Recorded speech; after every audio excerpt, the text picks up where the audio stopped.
दो बड़ी खबरें सामने आ रही हैं। एक खबर यह है कि पाकिस्तान की टेस्ट सीरीज जीतने के बावजूद, इंग्लैंड को टेस्ट सीरीज हराने के बावजूद, जो पाकिस्तान के टेस्ट टीम के हेड कोच जैसन गिलिस्पी हैं, उनके गिर्द घेरा तंग हो गया है और वो पाकिस्तान से हेड कोच के ओहदे से अगले कुछ अरसे में हटा दिए जाएंगे।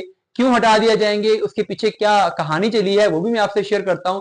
और पाकिस्तान के नए टेस्ट हेड कोच कौन आ रहे हैं, किसके हेड कोच बनने का चांस ज्यादा है, इसके बारे में भी ये खबर है जो कि मैं आपसे शेयर कर देता हूं। देखिए, जो जैसन रिस्पी वाला मामला है वो यूं है कि अभी जैसन रिस्पी का एक कुछ अर्सा पहले एक इंटरव्यू आया था जो मैंने भी आपको रिपोर्ट किया था, जिसमें वो कुछ शिकायत कर रहे थे पीसीबी से कि पीसीबी ने जो मेरे साथ प्रोमिसेस किए थे वो पूरे नहीं किए। मुझे पहले ऑन बोर्ड लिया गया कि पाकिस्तान की लॉन्ग टर्म प्लानिंग करने वाले आप होगे, आप लॉन्ग टर्म प्लानिंग करोगे, चीजें जैसे आप चाहोगे उस फ्लो से चलेंगी। और फिर उसके बाद एक सेशन कमेटी आई और उस सिलेक्शन कमेटी को सारे डिसीजन दे दिए गए। पिच का डिसीजन भी आप वही कर रहे हैं और यहां तक के प्लेइंग 11 का डिसीजन भी वही कर रहे हैं। तो वो कह रहे थे कि अब मेरा जो रोल रहा है इसमें, वो तो एक मैच रेस स्ट्रेटजिस्ट से ज्यादा नहीं रहा। तो वो थोड़ा सा दुखी भी थे इस बात पे। अब जो खबरें आ रही हैं वो ये हैं कि जैसन गिलिस्पी ने अपने करीबी जो दोस्त वगैरह हैं उनसे मशवरा किया है और वो काफी दिल बर्दाश्ता है सीरीज जीतने के बावजूद।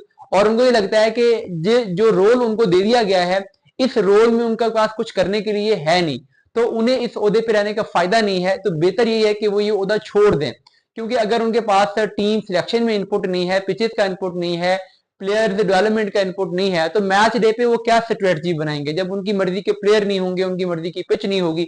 तो उनको लगता है कि ये एक ऐसे बॉक्स में उनको बंद कर दिया गया है जहां उनको पास कुछ करने के लिए है नहीं। तो फिर ऐसी जगह पे बैठना से, तनख्वाह लेने से बेहतर है और अपनी सीवी खराब करने से बेहतर है कि वो यहाँ से चले जाएं और वो कोई और जॉब कर लें।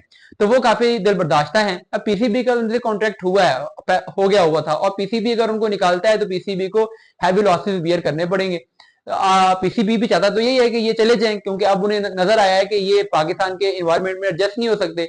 बट पीसीबी उन्हें इस तरीके से फायर नहीं कर सकता। बट पीसीबी चाहता है कि वो खुद चले जाएं ताकि पीसीबी को कोई फाइन ना पे करना पड़े, कोई उनको 1 से 1.5 साल की सैलरी ना पे करनी पड़े। तो अगर जैसे इस पे ये स्टेप ले लेते हैं, जैसे कि इसके बारे में खबरें आ रही हैं, तो फिर खबरें ये भी आ रही हैं कि पीसीबी ऑलरेडी ये डिसाइड कर चुका है कि अगर जैसन गिलिस्पी ने ये स्टेप ले लिया तो फिर हमारा अगला हेड कोच कौन होगा। और ये कोई सरप्राइजिंग नाम नहीं है। आपने अभी देखा है कि पाकिस्तान की पिछले 2 हफ्ते से जो पाकिस्तान की क्रिकेट है, जो पाकिस्तान के क्रिकेट के बड़े डिसीजन हैं, चाहे वो पिच बनाना हो, चाहे वो प्लेइंग 11 चूज करनी हो, चाहे वो बाकी सारे स्ट्रेटजिस्ट अमूर हो, वो कौन कर रहे हैं, वो आकिब जावेद कर रहे हैं। और आकिब जावेद जो है वो सिर्फ एक सिलेक्टर की जॉब के लिए उन्होंने लॉ कलंदर्स का ओहदा नहीं छोड़ा, उनकी नजर बड़े ओहदे पे है और वो हेड कोच पे है। और उसका जो पहला स्टेप है वो यही है कि जैसन गिलिस्पी जाएं और जैसन गिलिस्पी की जगह पे आकिब जावेद पाकिस्तान के हेड कोच पे आए। और उसके बाद फिर फ्यूचर में अगर गैरी क्रिस्टन डिलीवर नहीं कर पाते तो गैरी क्रिस्टन का जो व्हाइट बॉल का डिपार्टमेंट है वो भी आकिब जावेद संभाल लें। अब आकिब जावेद का लॉ कलंदर्स का जो एज कोच टेन्योर रहा है वो मिक्स रहा है। 2 टूर्नामेंट्स वो जीते भी हैं, बट बाकी 6 टूर्नामेंट्स में लॉ कलंदर्स आखिरी नंबरों पे भी आई है, 5 में लास्ट पे आई है, 1 में फाइनल खेला था। तो मिक्स सा उनका रिजल्ट रहा है। प्लेयर्स अलबत्ता उन्होंने डेवलप किए। अब पाकिस्तान टीम की जब वो कोचिंग करेंगे तो पाकिस्तान टीम की वो कोचिंग कैसे करेंगे। वैसे तो अभी वो श्रीलंका की कोचिंग करके आए हैं और इंग्लैंड में श्रीलंका ने एक टेस्ट मैच जीता, आल्दो के सनत जसूरिया को क्रेडिट दिया जाता है। बहरहाल कोचिंग का ग्रास रूट लेवल पे भी उनका एक्सपीरियंस हो गया हुआ है, इंटरनेशनल एक्सपीरियंस भी हो चुका हुआ है, अफगानिस्तान के साथ भी वो रहे हुए हैं।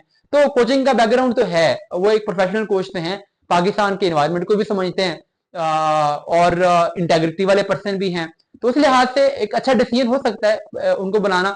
बट अब देखते हैं कि चीजें किस तरफ जाती हैं। लेकिन ये खबरें बहरहाल मार्केट में बहुत ज्यादा गर्दिश कर रही हैं कि आकिब जावेद बहुत जल्द पाकिस्तान टीम की कोचिंग संभालने वाले हैं।